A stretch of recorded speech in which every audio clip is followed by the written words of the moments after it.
CataractCoach.com podcast series, episode number 60, with Dr. Ronald Yeoh, decades of learning in leadership in ophthalmology and advancing surgery in Singapore. We are in Singapore, the Lion City. There we go. About to do an interview for a podcast with Ronald Yeoh, famous ophthalmologist. I've known him 20 years. He's going to teach us all about how he set up his practice here, what his path has been in ophthalmology, and how he can give you some pearls for success in your own practice. I'll be taking notes. Let's go have fun. This is their beautiful clinic here in the Camden Medical Building, Orchard Road, a gorgeous part of Singapore. Let's go inside and take a look. There's a practice eye and retina surgeons, ERS. There's a cataract center, an aesthetic center, a cornea center, a glaucoma center, and even for our retina colleagues, there's a full retina center. Many ophthalmologists are in this big group practice. This is their main location. We can walk in, see it's a beautiful location. Right in the middle of the city. There are all the ophthalmologists who are part of this practice, very well-known names there.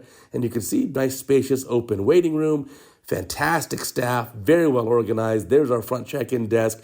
Let's go talk to Ronald himself. All right, here visiting my friend Ron Yeoh, and you can see there he is in his clinic.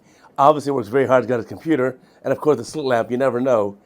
And all the awards. As you know, Ron is famous for making incredible films, all the ASFS film festivals, but also from other places around the world. Truly fun stuff. And there you see my rather more famous sister, Michelle. As you know, there's Ron's sister, Academy Award-winning, Oscar-winning actress. It just goes to show you, you're better off doing movies in Hollywood than movies for cataract surgery. Tell me about it. Tell me about it. So today we're going to have a podcast with Ron, and we'll have a great time. We'll sit and chat for an hour. I want to tell you all about this amazing practice here. And I need to set up a similar practice like this in Los Angeles. You've got a great one, I'm sure. I'll visit you soon. Welcome back to our Cataract Coach podcast. And today I have a very special guest, my dear friend for, more than 20 years, Dr. Ronald Yeoh, here in Singapore. Ronald, welcome to our show. Uday, welcome to Singapore. It's been too long that we haven't seen you here in Singapore. Yeah, no, I was here last year just briefly, but you're right. Yeah. Singapore, what an amazing city. Fun place to be. It is. It's been a great place to work and really develop a career, I would say. Well, you also developed ophthalmology here. So back in the 90s, you were very instrumental in bringing a lot of technologies and newer techniques to the Lion City. As we all did. I think we all try to, we travel a lot, we attend a lot of meetings, we learn a lot about new stuff, and, that's what we bring back. I mean, obviously, we try and bring the best technology we can, but I think what we learned, one thing from our old boss, Arthur Lim, was the latest isn't always the best. Right. I mean, just because there's a new kid on the block or some new fun toy, you don't necessarily want to be the first one on the block.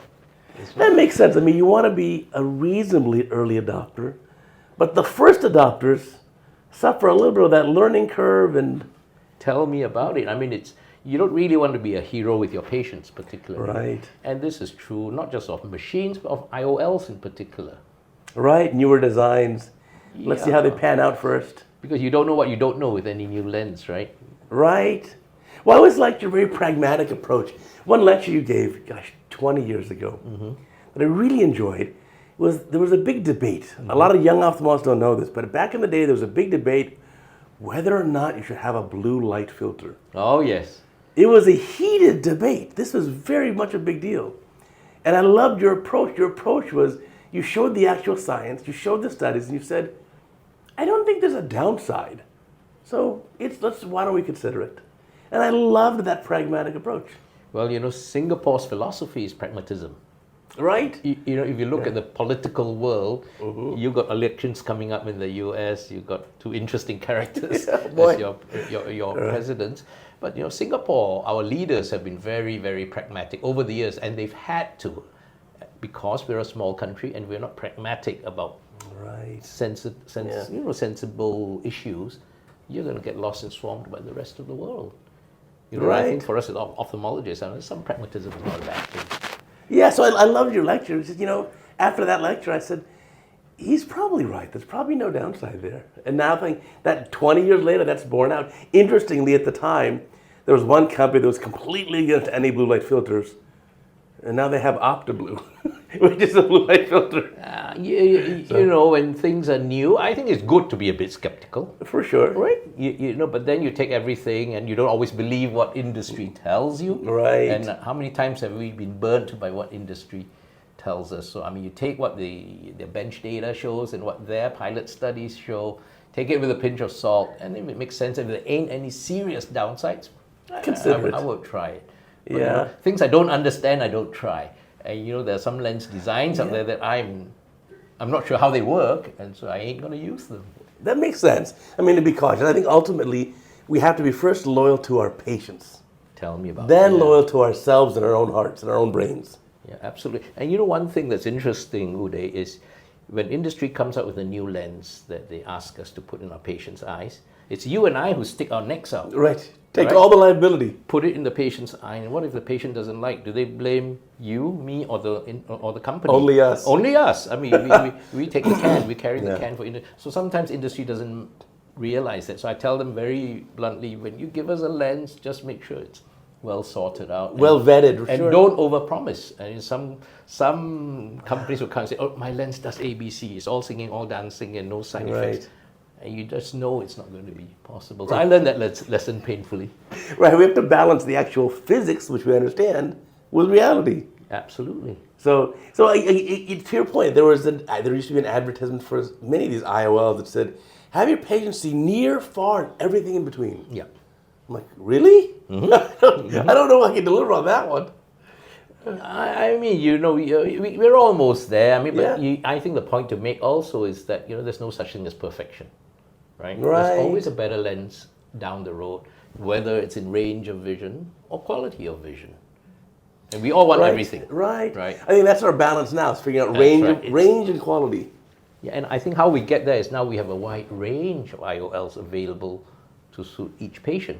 And you can't go on autopilot, much as we'd like to be autopilot, Right. and do the same thing for every patient. Right. You and I know every patient's a bit different. Every patient, can tolerate something, Sure. some can't tolerate the other, and some want more range and some want better quality. And so it's nice. We've got monofocals, we've got multifocals, we've got EDOF, and now we've got some lenses with modified spherical aberration that you can give them a range of vision with modified monovision. So it's lovely to have really all the different types of IOLs that we can So tailor more to our options. patients. Yeah.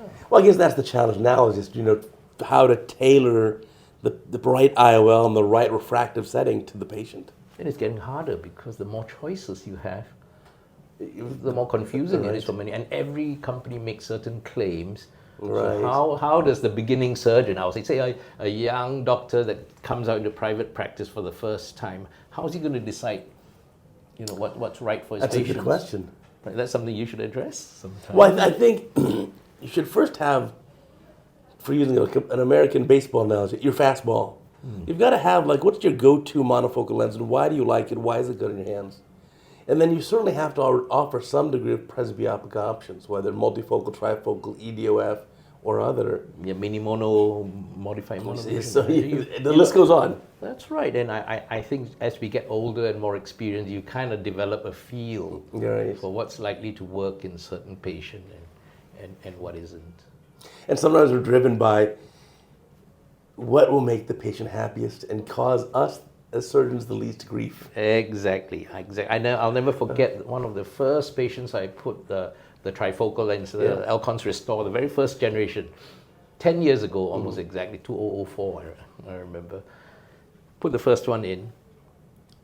The lady wasn't very happy. It's just something's not quite right. And the advice then was, you do the second eye and you'll be fine. Right, get it done. She wouldn't have any of that. I said, you must be kidding. I'm not that happy with the first eye. Right. Why would I? It took her a year. In that year, she'd come every week. I'd give her an appointment for a month. She'd come in a week. And I always scheduled her at the end because I knew she'd be giving me grief. But after a year, she adapted and she was fine. And then she started buying me gifts. Oh, yeah. And she said, okay, let's do the second eye. So sometimes time is a great healer. Right? Yeah, there's something to be said with that. There are people who live next to the airport, and you go to their house, and you're startled by the sound of the planes. Oh, yeah. But they don't hear the planes.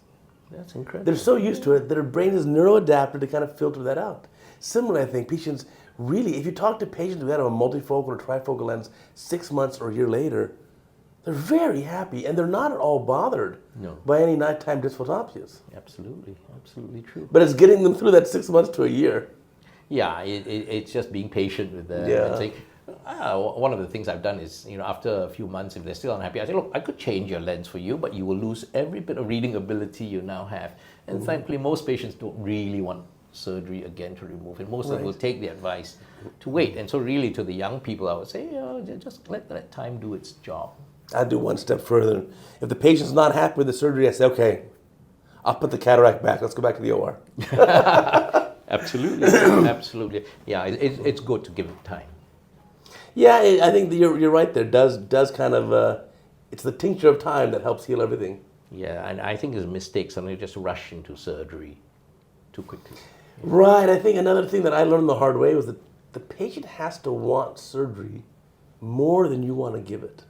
In other words, if I ask someone to have dinner with me, and I say, hey, would you like to have dinner? And the person says, fine, I'll let you take me to dinner. I don't know if I want to go anymore. Yeah, they better say, of course, I would love to have dinner with you. Let's go. Absolutely. Words of wisdom indeed, Uday. Right. Yeah. So I think I've had issues in the past when a patient wasn't so super excited about surgery. Yeah. And they were questioning whether or not they really wanted it. So now I'm wise enough to say, hey, there's no rush here.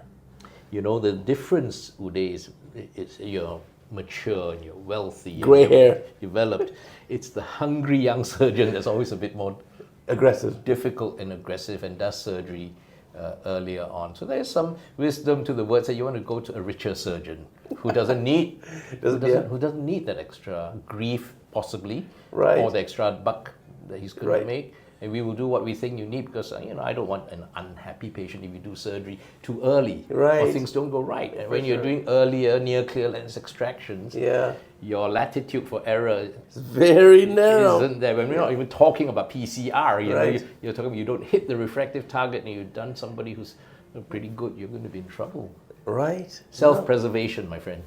Yeah, we learn it the hard way. I have a friend who's a cardiothoracic surgeon, and he says, in their field they have a saying. They say young surgeons are such cowboys and they're so aggressive that they're going to kill you.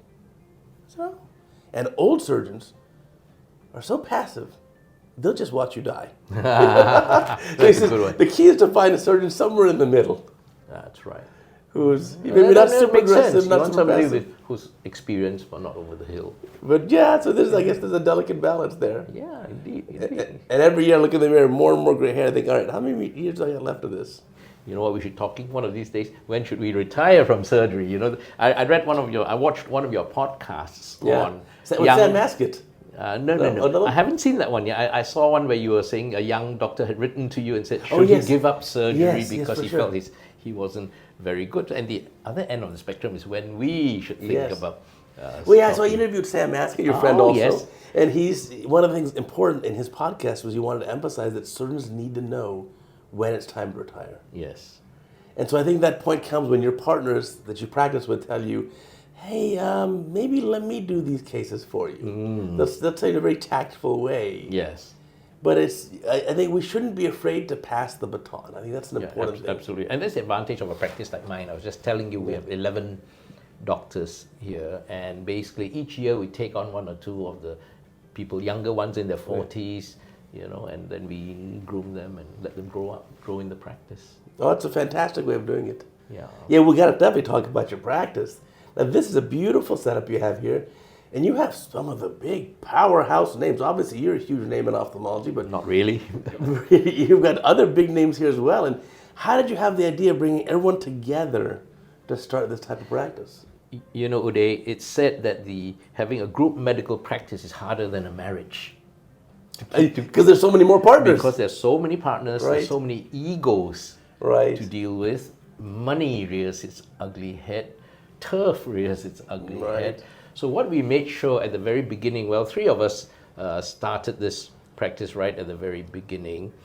And we called ourselves eye and retina surgeons because all three of us were retinal based, med ret and surgical ret surgeons, including cataracts as the secondary thing. That's why we call it eye and retina surgeons.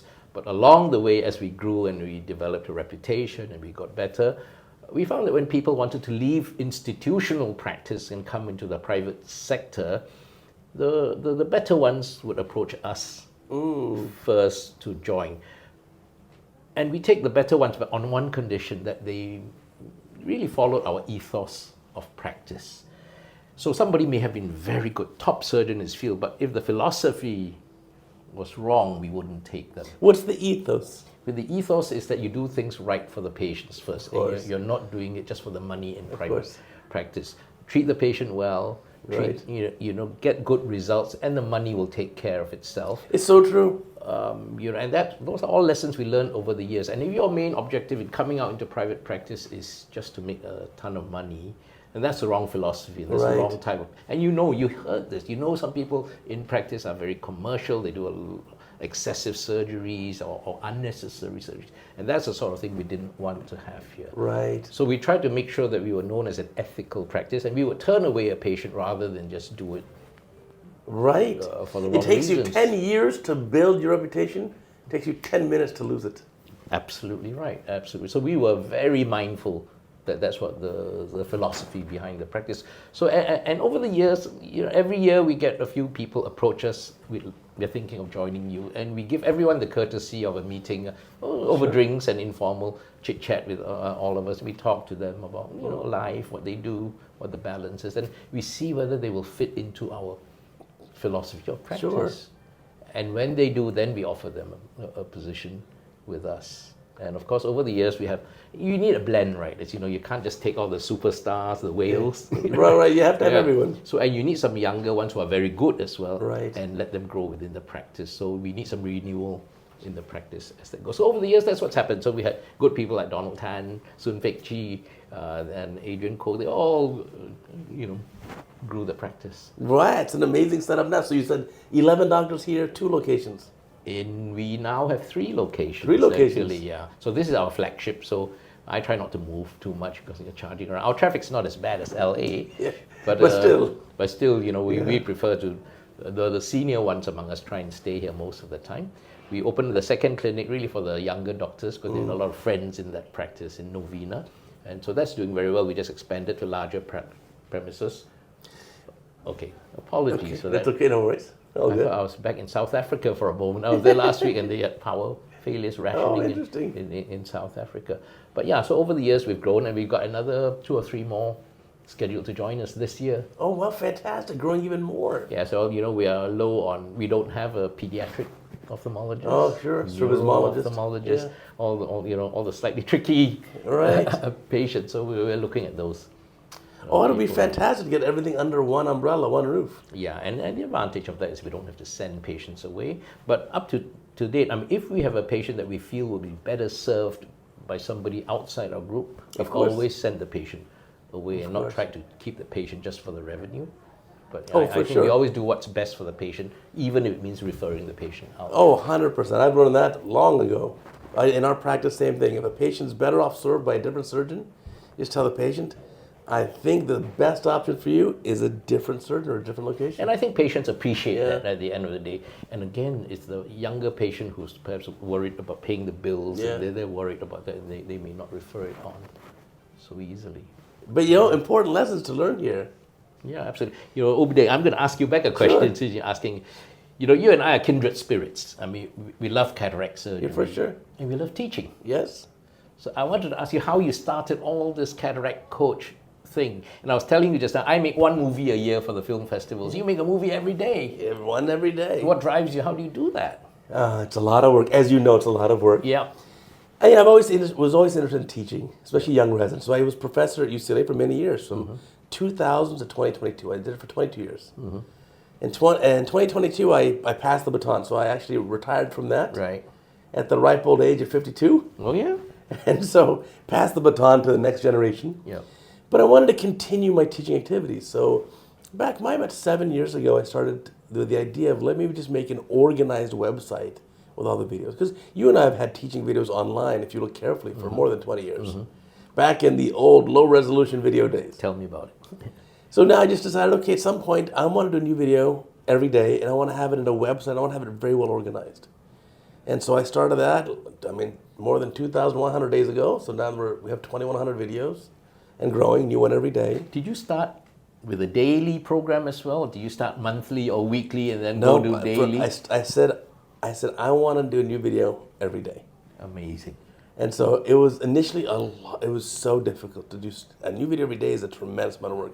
Then I realized that, wait a minute, I can have a queue of these lined up, a buffer. So now I can travel. Today I flew into Singapore, Right. 17-hour flight. I didn't have time to post a video. Sure. Well, it's posted automatically. The next month is already done and lined up in a queue.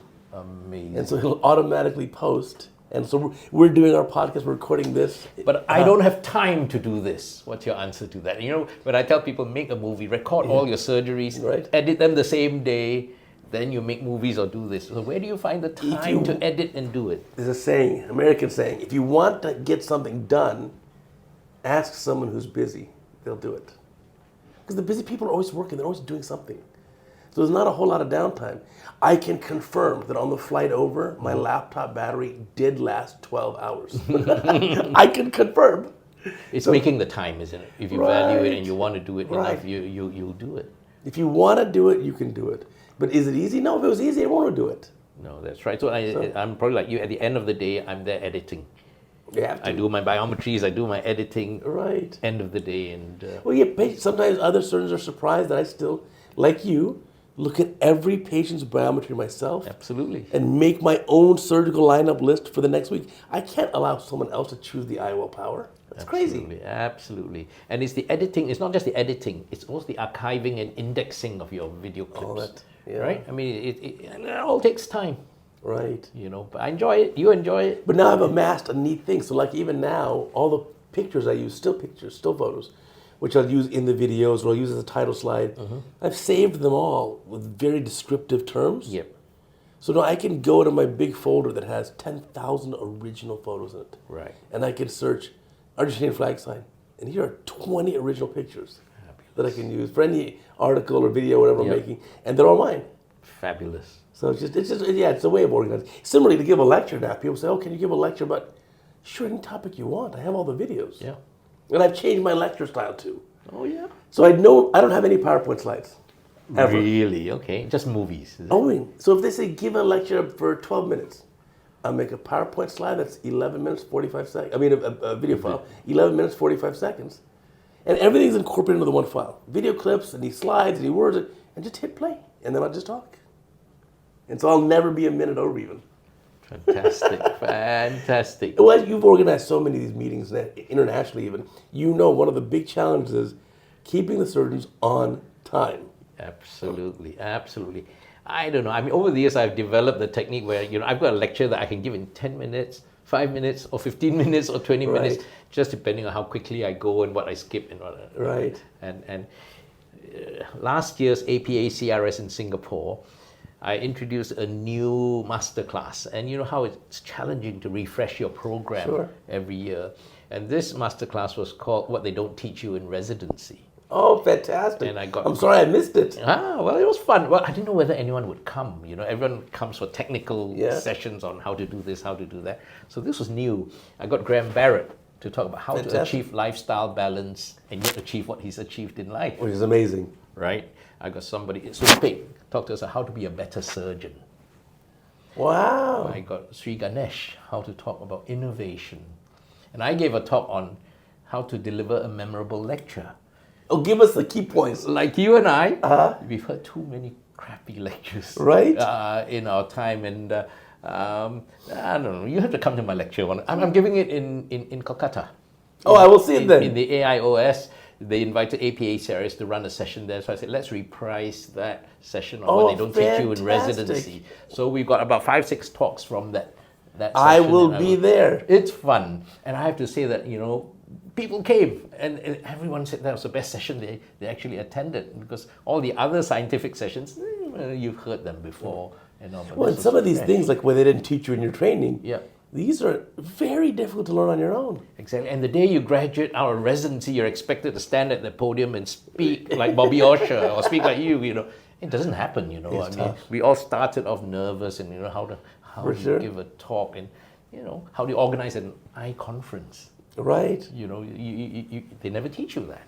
I remember being 31 years old on the podium with a big case of imposter syndrome. Mm-hmm. What am I doing here? I don't belong here.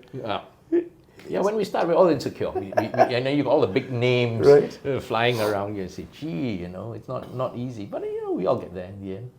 Yeah, no, that sounds like a fantastic course. I will definitely be there. and I will make a brief video kind of summarizing my take-home points from it for all our viewers around the planet who can't make it to the AIOS in 10 days. Absolutely, absolutely. Oh, fantastic. How do you balance, you also do professor duties. Teaching duties. Yes. All, in fact, your partners do as well. How do you balance that with the private clinic? Okay, well, I mean, it's a great temptation when you enter private practice to just go in for the money, play golf 3 days a week. I don't golf. So I spend 3 days a week back in the National Eye Center where I do my teaching duties. So my Monday list is what I call the Virgin Surgeon list. Okay. What does that mean? That's when the newbies come. Oh, got it. Yeah. I don't know. Do you still take newbies? You probably did. I'm retired from teaching residents. And you will know that when you take the new surgeon who's done 0 phacos and done maybe 2 ECCEs before, that's why I got white hairs. Right. But that's what keeps us on our toes. And why do I do it? My friends ask me, why do you stress? I say that's because we were there once. I was there too. And we were all there once. And so when you've got a particularly clumsy beginner, of course, if you're impatient, you're not going to be a good teacher. Right.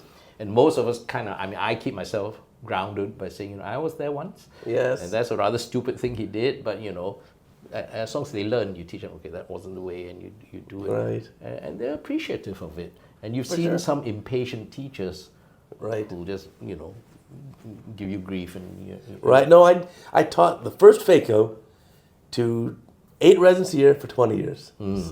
So I did. Everyone who graduated UCLA, I assure you, I held your hand and taught you how to operate your very first phaco. Yeah, and the patient or the residents that you've taught are usually very grateful to you. Oh, they are right? The best thing ever. Absolutely. A decade later, they're so amazing. I'll tell you a story. Tell me. I was swimming in a swimming pool somewhere in Phuket in Thailand with my son. And somebody swims up to me and says, Dr. Yeoh, you taught me phaco 20 years ago. I still have your notes. Thank you. He swims away. My son, 15-year-olds are hard to impress. Right. He said, Dad, that was real cool. That made it all worth it. That's amazing, right? of course. You and I teach because I think we enjoy it. And I think it's our duty to give back. I mean, we've got so much out of being cataract surgeons. I think it's fun to give back. I also learned something else from you, which is when you give your lecture, give away all the secrets. Give away your best pearls. Give your best in that lecture, and people love it. Because I find it so interesting. There were professors I had in my training who seemingly didn't want to share all the answers.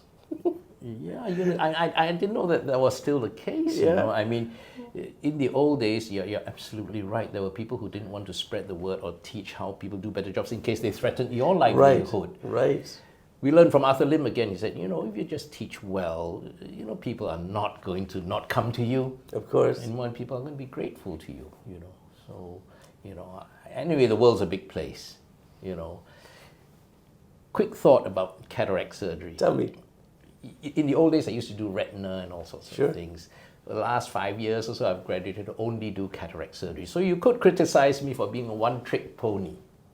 But if you want to be a one-trick pony, better be a cataract surgeon, isn't it? Because there's so much variety in cataract surgery. And more importantly, there's many ponies in this world, right? You've got volume. You really help yourself develop, just in one particular operation. Of course, when you're young, it's hard to be just a one-trick pony. But I'm like you now. Yeah. I do the same. My practice is only cataract and refractive surgery. I don't treat any general ophthalmology issues ever. And it's because of that, it's like, I love every minute of practice. Absolutely. And I think that's what you said to the young person who's thinking of giving up. If you're comfortable and you enjoy going to the OR, that's a good sign. You keep learning. If you're scared or you're nervous or anxious about going to the OR, then maybe you want to think again, isn't it? Right. Yeah, good point. So I think every surgeon I met who's very successful and very content in his or her career enjoys going with the operating room. They look forward to it. Absolutely. Or like I've said, I could be on a vacation and think, gosh, today's always my OR day. I kind of wish I was doing surgery. And to a layperson, they're like, you should be enjoying this beautiful tropical climate. What are you thinking about working for? But surgery's not actually work. We're always thinking about it, isn't it? Isn't it? Yeah. But it's fun. I mean, I think the whole point is we enjoy doing what we're doing. Right. We are so lucky to be cataract surgeons. Absolutely.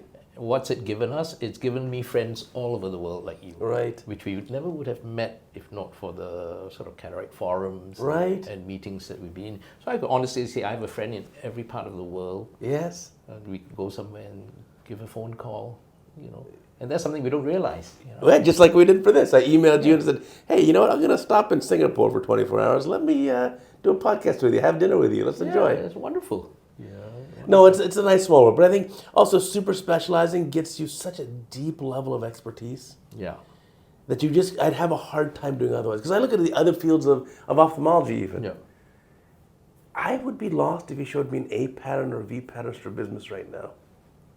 I'm just going to be We're all the same. We're a little bit lost. We are all the same. Well, that's why it's good in my practice because I have all the other people in different disciplines and I refer at the drop of a hat. I mean, if I see something I don't like, a complex retina, a complex cornea, I've got Donald Tan, I've got my retinal colleagues, and now we've got squintologists and we've got neuro people around. And they're so nice. It is for sure. I was so proud of myself recently. I had a patient in the clinic where I did the 3-step test and diagnosed a fourth letter palsy.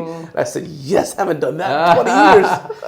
I mean, it is quite fun. I tell you, the other thing that's useful that I found over the years is, you know, although we'd like to stay within our cataract field, sure, I try to listen to other lectures for sure, and step into other meetings and other lectures. And you learn so much. You know. Absolutely. I do the same. So I'm traveling internationally. I'm at a meeting, at a conference. Obviously, I'll give my cataract-based talks or refractive talks, but I'll also sit and listen to the glaucoma talks and the cornea talks and the retina talks. Absolutely. And I was like, wow, I just learned so much.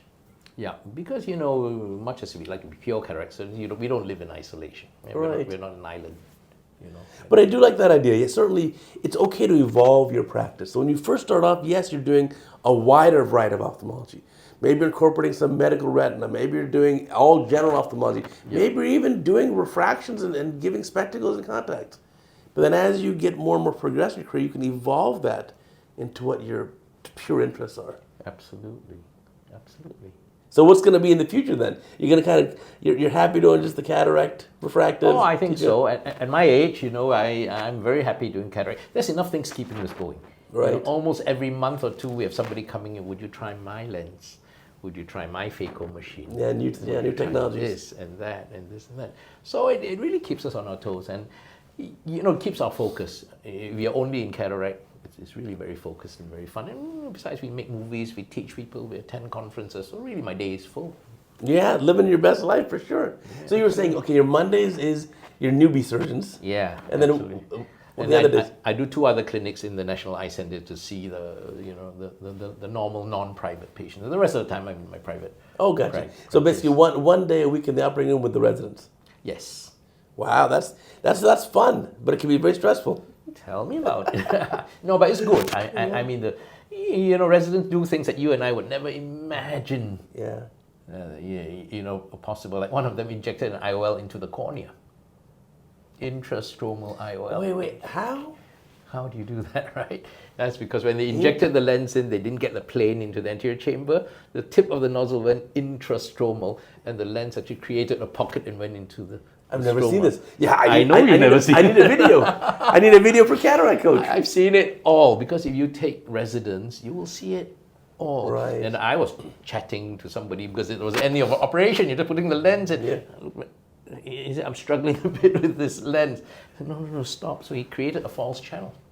Wow. So we had to take it out. Luckily, it didn't hit the visual axis and it recovered. Did you end up putting a gas bubble at the end of the case? No, the decimase wasn't stripped. It was intrastromal. Within the stroma? Yeah, it was within the stroma. So that's a lot of force in the injector. A lot of force, and that's why you had the split. You could see the U-shaped track that was created by the lens. Wow, so interesting. Over the years, if you've done enough training or teaching, you will see everything, Well, that's what I used to enjoy, is that, I used to teach residents to operate temporally for cataract surgery. Yeah. So I'd always sit superiorly. And then no matter if it's the right eye, I'll help the resident with my right hand. If it's the left eye, I'll help with my left hand. Mm-hmm. And I just kind of love the challenge that no matter what happens or what trouble the resident gets into, I will help save you. We'll be okay. We'll figure it out. I hope your residents appreciate the things you did for them, No, they like you, one of your most prized awards. You've gotten dozens and dozens, hundreds of awards. But the prize one was from your residents for best teacher. Yeah. Tell us about that. Indeed. Yeah, well, it's just because I do all these things. And I like to think that I'm a patient teacher, and I teach them everything that I know. Like you said, you don't hold things back. And over the years, I mean, there was just one year where they just did a survey of all the residents about who they thought taught them the best, and that was something that meant something. Oh, for sure. Right? I mean, some of the other awards, I pat your back, you pat my back. I don't need that. But when your residents vote for you, that's cool. No, I was, and I have my teaching awards at home on my bookshelf. If you see my CataractCoach videos from in my office, you'll see one on the wall there. But yeah, same with UCLA. They gave out of almost 100 faculty members, just one teaching award a year. Right. And no other faculty had ever won 2 awards. So I retired after winning 5. So I was like, I've done my duties. I think I'm good. Yeah, absolutely. But I think it's because we're doing what we love. Yes, for sure. But some of the hard parts too, especially I'll tell you in the U.S., is balancing in an academic center your love of teaching and your love of the residents and your love of the patients and your love of the nursing staff and with the bureaucracy and the administrative brief and sometimes it's just, if you're used to your private practice where you can get things accomplished. Absolutely. I mean, one of the reasons why we go into private practice is because we just have a little bit more freedom to do what we want to do, need to do for the patient's sake. In an institution, there are a lot more rules and regulations that you have to abide by. I mean, I think they're well-intentioned, but they're not always. I'll give you an example. In the institution, because all the scams going around and hackers going around, I have an operating microscope in which I can stick my hard drive in and record all the surgeries. But somebody said, oh, no, all thumb drives should be blocked. USB ports should be blocked so we don't get viruses into the hospital. I said, for crying out loud, this is a microscope. This is an operating microscope. So how do you get your videos then? So then I have to get an unlocker from somebody who will come and unlock it, and before I can do that, right? Wow. But I mean, that's an impediment. And if you're busy, you're not going to waste time doing that. Then you end up not recording. Then that's a missed opportunity. And that's the time you're going to get the wonderful complication that you the IOL and the corneal stroma. Have you ever missed a recording, a complication because they didn't record? I'll tell you one time I did. Tell me. Interesting case. I was just doing it. Patient develops an expulsive hemorrhage on the table, and you see the choroidal moving across the red reflex. The dark shadow. The dark shadow, convex across the thing. I said, wow. So anyway, we closed the eye and came back another day. Let's look at the video. I'm sorry, sir, I didn't press the record button. Oh my goodness. The one time is the time that... And knock on wood, I hope you never have that again. I mean, occasionally I've had somebody forget it again, but... No, the choroidal hemorrhage. I've never had that again, but that's the one time, and think of that movie. Yeah. Live. Well, luckily, if you don't know what we're talking about, there is a video on CataractCoach that a viewer sent in of the choroidal hemorrhage happening in person, live, and recorded the whole thing. You have to see the video because you need to recognize that. So when it happens, God forbid it doesn't happen to you, but if it does happen, you need to know how to handle it. In fact, that's one of the beautiful things in surgical videos is it shortens the learning curve. Yeah, absolutely. Tell me, is it common practice now in the US to record every surgery? I don't know what's common practice or not. In our surgery center in Beverly Hills, where we have maybe 40 some surgeons who operate, we have 7 operating theaters, 40 surgeons. I'd say less than half record video, maybe even 10 to 20%. Right, okay, that's interesting. And then I just use one memory stick and keep recording over it. Yeah, that's what we do. I mean, I record it and then I'll download it end of the day and do it. So I'll tell you the story of one of the things I described was the pupil snap sign that you might have heard. We featured it before. Yeah. The pupil snap. So tell us what that is. Well, that's a sign that when you hydrodissect excessively, your capsular bag distends with the fluid and then it ruptures. And at the moment of PC rupture, the nucleus sags back and the pupil does that. There's a little snap like that. That's the snap sign. I'll tell you a story about that. Happened nearly 30 years ago that I described the sign. And without video, I would never have been able to analyze it. So at the time, it was just like any other operating day. I did my normal preparation, hydrodissect. And that day I thought, instead of hydrodissecting through the main port, it will be more efficient to hydrodissect through the side port. Think about it, because it's a closed chamber. But then you have no egress of fluid. It's more efficient, but it's also a damn sight more dangerous, as I proved. Right. But that was when I was hydrodissecting through the side port. I saw the pupil dilate a bit as you start the hydrodissecting. Then it did that little snap. When it first happened, I didn't know what was happening because it never had been described before. I said, okay, something's not right here, but let's carry on. So as I started the phaco, then the nucleus starts tilting downwards, and I knew what it was, and I had to handle it with the vectors, delivered it, and put the lens in the sulcus after clearing the gel. But because of video, I could go back then and look at my video and see that as you start hydrodissecting, if you notice it, the pupil actually expands a little bit in general. And then if you're too vigorous, and because I was going through the side port, it did that. So after that, I recommended, so I published that some time after that. And you know what's interesting? I sent it into to the British Journal in those days. And reviewer number one said, I've never seen it, so it doesn't happen, reject the paper. They have a video. The second reviewer said, this is very important, publish it immediately. So thankfully, it did get published. And that's 30 years ago now. It was nearly 30 years ago, 1993. Wow. It's more than 30 years ago. And over the years, and I've seen many other people report on it. If you're listening to the podcast, you're driving to work, or you're exercising, and you can't watch the video, go to CataractCoach.com. Keyword in the search box is SNAP, S-N-A-P. You will see a video of the SNAP sign. You have to understand this. I promise it'll save you. In the video we show on Cataract Coach of the SNAP sign, a certain experience of the SNAP sign, doesn't understand it, continues the case, and within a few minutes the nucleus is on the macula. Absolutely. So if you recognize the SNAP sign, that's how you're going to avoid the dropped nucleus. Right. Because if you do that, it's a little bit like operating on a polar cataract with a rent there. So you do the slow motion phaco that Bob taught us. Right. And you try. But the moment you see the nucleus tilting, then you know you're in trouble. Yeah, for sure. And then you can actually do posterior assisted levitation, which is how I would handle it today. Stick a 25 gauge needle through the pars plana, tilt it up, and lift that nucleus up, get it out. And then you can always put a lens in the sulcus, thankfully, but the rupture is always in the posterior. For me, I think what I'd do if I saw a SNAP sign happen right in front of me, I just convert to MSICS. Get the nucleus out, close that, put a couple stitches, close that up, do a proper anterior vitrectomy, clean up the cortex, get a sulcus lens, and be done. Very reasonable alternative. Yeah. It's nice to have different arrows in your bow, in your quiver. Different tools. Yeah, but that's just another example of the importance of really recording every procedure you do. But you never know when the complication is going to happen. That's the brilliance of our surgery. And it's not that much more work. So I put a memory stick in, a USB drive, and I record over it every time. So the videos, at the end of the OR day, I think back and I look at my list and say, do I want to save any of these? Were any of them good teaching points? If so, I'll save those. But most of them, just erase and right over. I said earlier with Kindred Spirits, we do exactly the same thing. Yeah. End of the day, okay, this one's absolutely everything normal, boring. So we look for the ones that have little teaching points in me. Well, I learned that from you also. The best way of learning is showing you complications.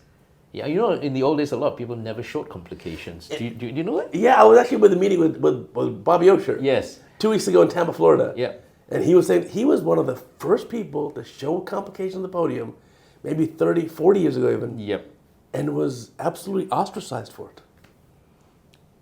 People's thought processes are different. Aren't they? Some people say it's embarrassing to show complications. They're perfect surgeons. Right. But you and I know, if you do enough surgery, you're going to see something. Of course. You're going to see complications, and it's much more educational for our viewers or our students or our delegates that when they see that we get into trouble. Everybody gets into trouble. Right. Time to time. Two doctors who don't have complications, those who don't operate and those who aren't truthful. Yeah, that's right. Absolutely, So complications are a fact of life. Right? No, for sure. And I think it's the best way of learning too. That's the beauty of now in surgical video is, even I do this. If I have a new case coming up, it's an unusual case, let me watch some videos the night before. Even if I don't learn anything new, just to get my brain in the mode of thinking about those tough cases. If I have a posterior polar tomorrow, let me just watch a few polar videos. Absolutely. I watched one of yours on removing the Malyugin ring. Oh.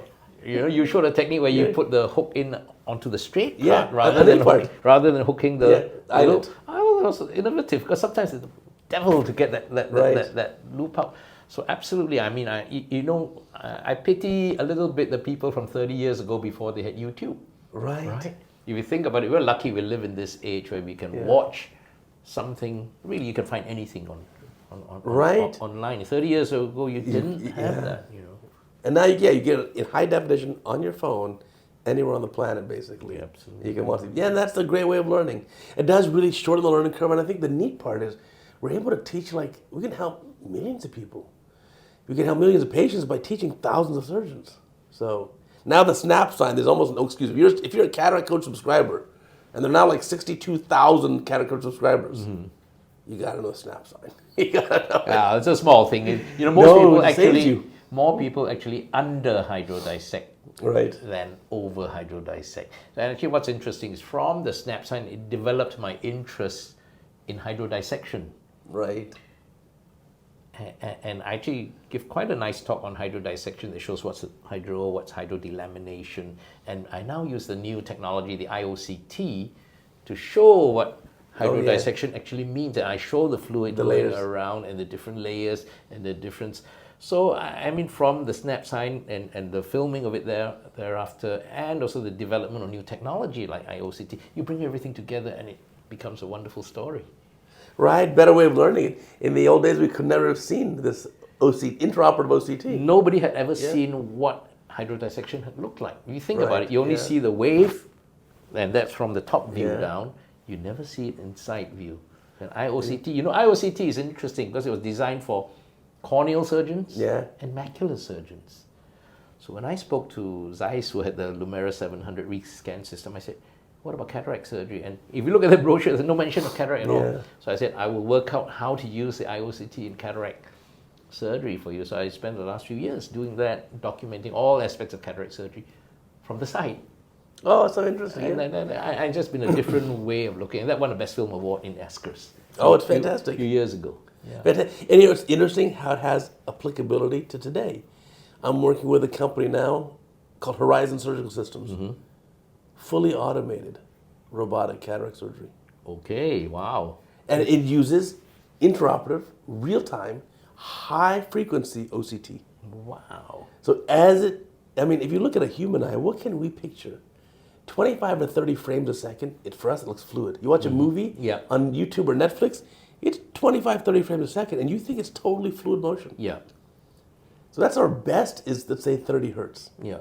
And our reaction time, if you're an F1 driver, 100 milliseconds. If you're a lay person, 200 milliseconds.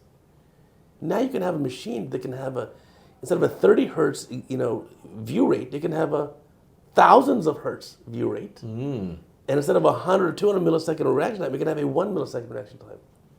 Wow. So we are getting, all the stuff you've done with the side view OCT to get ideas, like how does it actually look from not just the top down view through the scope, but the profile view. It has incredible applicability to this. Tell me more about this robotic surgery. So is it going to replace you? You're irreplaceable, I know. No, it's not.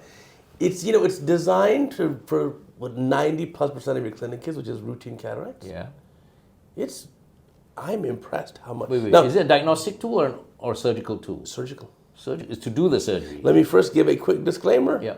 I am a consultant for them. I'm a key opinion leader for Horizon Surgical, and I'm a personal investor in them too. Okay. So those are my. That's fair enough. Yeah. It's amazing. No, it absolutely will do an automated robotic cataract surgery. Now we're getting there. It keeps getting better and better. But the progress that's been made in the last few years, unbelievable. So are you going to put cataract surgeons out of business? No, in fact, what it's going to do is it's going to make your life better. Because you can have now a lineup on you do an OR lineup now. You say, okay, these are routine cases, line these all up, that's no problem. Well, that's a tough one. I'm going to put that one at the end. This one has very loose iron support. I can see the lenses, phacodonesis. Let's put it the last case. I don't want to rush it. So now you'll do the same thing. You'll split up your OR lineup into routine cases, and then the fewer 10 or 20% that are tough cases. The routine cases the robot can certainly do, and while you supervise. Like I flew here on a big plane, there was autopilot, but still needed a pilot. Yeah. Or 2 or 3. It. Yeah, sure. So you can now supervise 1, 2, 3. I probably supervise 4 robots at once. Give me a screen, cut into 4 quadrants. I can watch 4 robots operating and say, oh, you know what, that robot, pause that one. The others keep going. Can it do all steps of the surgery? So I just say it's more amazing than I ever thought. I don't want to say too much because the company's still in stealth mode. Sure. Okay. But the goal is every single thing totally automated, like start to finish. Impressive. Well, time will tell. I mean, things take time, obviously, to develop. Yeah. But I think we have a lot of neat stuff coming. That's one of them, obviously. Another one, I think we're going to get accommodating IOLs. That's not that far off in the future. Yeah, I mean, we've been working on that for 30 years. For sure. Accommodative IOLs, and I mean, we're still waiting. No, for sure. There's one designer or another. There are a lot of horses in the race now, which is good. I like to see many companies involved in the space. I have my own involvement with one of them. Hopefully, multiple of them will come to market, like you said at the beginning of our conversation. So the surgeon can have multiple different options. Like this lens will maybe be better than that patient, or the other one in the other patient. Yeah. Talking about this technology, the light adjustable IOLs got a new life now in the US particularly. Do you think it's something that will spread to the world? Well, interesting. Those were, I don't know. I'm never good at predicting the future. I'm great at adapting to the future. Yeah. That was available already. Many years ago. Yeah. 20 years ago, 15 years ago, Yeah. around the world. Didn't really take off as much. I think in the U.S. it's had a little bit of a resurgence now. Yeah. We'll see, time will tell. There are other technologies too. I had in one of my podcasts was Randy Olson, chairman of University of Utah. That was podcast number 13 if you want to look it up. He talks about refractive index shaping, which is where you can use a newer, different type of femtosecond laser to change any IOL that's already in the eye. That's right. Liliana Werner won a film award with that and it presented Absolutely. That's for sure coming. Whether it's going to be here in a year or 5 or I don't know. But the ability to keep fine-tuning that, I think it's amazing. And we're going to have more and more work to do. This is why I'm not worried about the robots. Are you worried about, has the femtosecond laser or excimer laser taken away your refractive surgery? No, it made it easier. Yeah. You don't have to do RK anymore. And you get cities like Singapore, which has probably a very high rate of myopia among young people. Yeah. Singapore, Hong Kong, other big cities like this have a lot of myopia. Ophthalmology is going to be in big need. You got to treat the myopia for the young people. You've got presbyopic issues in midlife. You've got cataract issues later. Yeah. I promise we'll have no shortage of work. I think you're right. And then I think depending on in U.S., we don't train that many ophthalmologists. We just recently expanded. It used to be 460 surgeons per year trained in the U.S. Now I think it's maybe 500-ish. Okay. But for a population of 350 million. That's not a lot. Right, it's a very, very small number of surgeons trained. And so in the U.S., I don't think we're even keeping up with demand now. So, that's cool. How many residents are totally for Singapore per year? Singapore per year, it's always changing. I think currently it's somewhere of the order 8 to 10 per year. So not pretty small. But we only got 6 million. 6 million people though. Yeah, 6 million people here. About 8 to 10 residents a year. So again, pretty selected. I mean. Yeah, it's not easy. It's very not easy to get it. Is it still pretty much in demand in the US to be an eye resident to do ophthalmology? So I think the latest I've heard is that obviously the most competitive ends up being in the US plastic surgery and dermatology. Orthopedics are very competitive too. Ophthalmology, otolaryngology are also in there. But I think the top spots tend to be plastics. Plastics, general plastics. Yeah. Dermatology and maybe orthopedics. Well, that's interesting. Those are probably the big ones in the U.S. Right. But I mean, ophthalmology is certainly needed. U.S. has an artificial system too, though, where the number of residency spots is limited by Medicare funding. It's a kind of an odd system, and so it's a lot of times the universities don't want to self-fund the spots, so they don't enlarge the programs any bigger than they are. Right. Got it. But I think there's no question we'll need to do more and more surgery in the future, and that's why it's kind of good to when you set up your clinic here. You give everyone the job to the highest of their ability. So in other words, you don't need to answer the phone. You can hire someone for that. But similarly, you don't need to actually perform the diagnostic tests. You can have a technician do it for you. That's right. But what's good about private practice, and for those of your viewers who are thinking of going to private practice, you tend to just have a little bit more time for your patients. Yes. Right? I mean, in institutional practice, we have vast numbers of patients, and you're in a way, sadly, you're kind of churning the numbers to get through the waiting room is packed outside. In the private sector, you've just got fewer patients, but it means you can spend more time Right. Talk It's more to the enjoyable. patients. Absolutely. And then so that's the thing that's unquantifiable when you're coming out. It's not dollars and cents. Right. It's just the quality of the practice and the service that you get. And we develop friendships with all our patients, right? You and I know that we have time to talk to them, say, hello, Mrs. Jones, what are you doing? And, Right. and how was your trip to so-and-so? And you just don't have time for that in a busy practice. Yeah, there's a balance there. I certainly love being able to spend more time with patients, much more personal practice. I like being my own boss, and I can decide when I want to travel, when I want to work, when I don't want to. That is fantastic. How do you manage it when you travel and there's nobody at home? Do you have a partner or a locum who sees your patients? We make it happen. No, patients will wait for me to come back for me to do their surgery. There you are, you see. They want when you're established and you're good, your patients will wait for you. Yeah.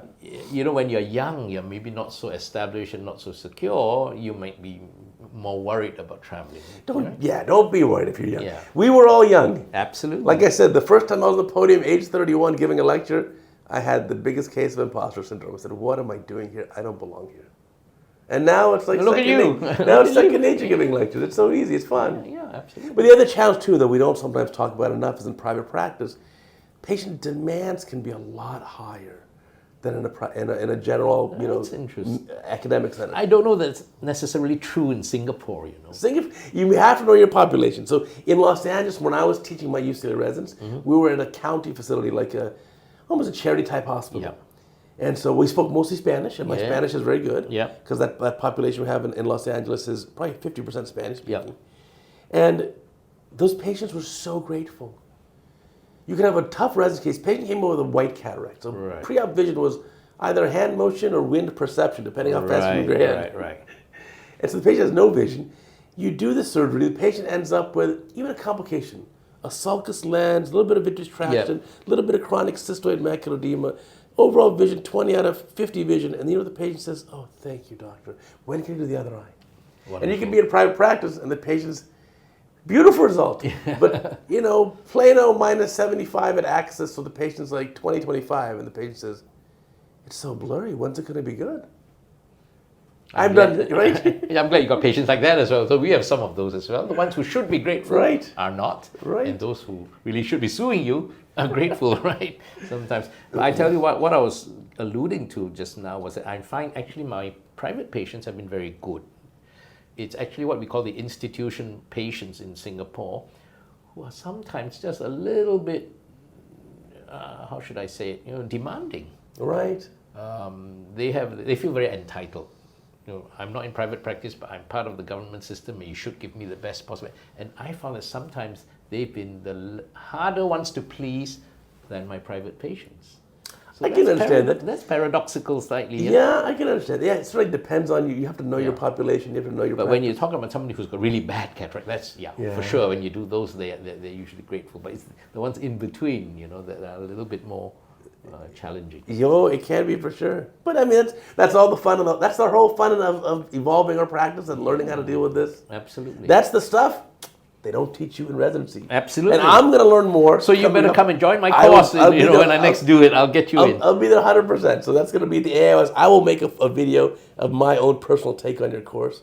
But what a fantastic time talking to you, Ron. I really thank you for having me. It's been a pleasure chatting with a kindred spirit. Oh, thank you. I want to remind my viewers and listeners, we have a new podcast every week. Apple, Amazon, Spotify, Google, YouTube, anywhere you get your podcasts, you got the Cataract Coach podcast. Also remember, check out our website, CataractCoach.com. More than just the YouTube videos. You go there and you can search for SNAP.